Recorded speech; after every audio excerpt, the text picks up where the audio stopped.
فبأي آلاء ربكما تكذبان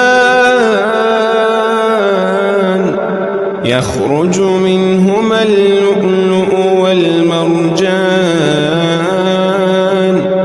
فبأي آلاء ربكما تكذبان وله الجوار المنشآت في البحر كالأعلام فبأي آلاء ربكما تكذبان كل من عليها فان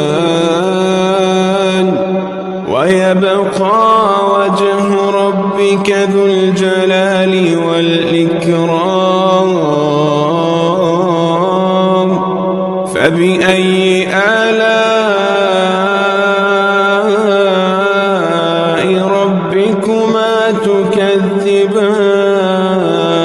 تكذبان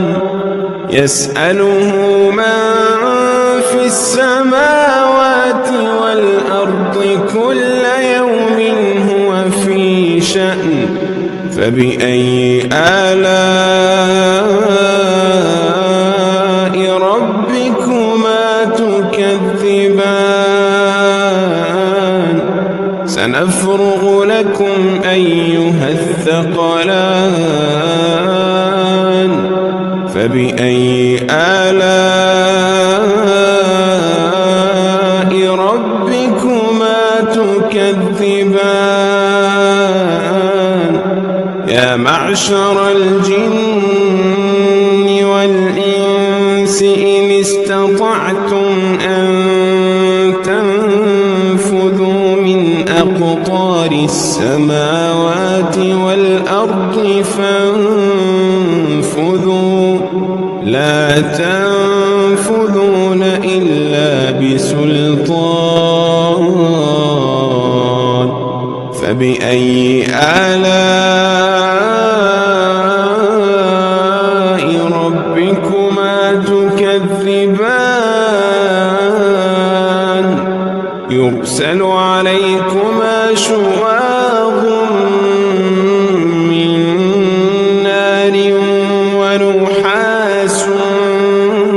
فلا تنتصران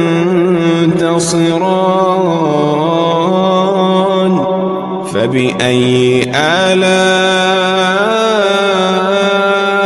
ربكما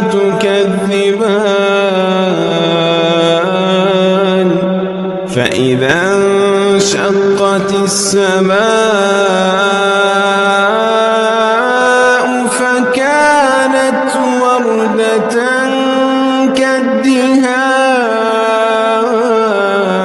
كالدهان فبأي آلاء ربكما تكذبان فيومئذ لا يسأل عن ذنبه إنس ولا جان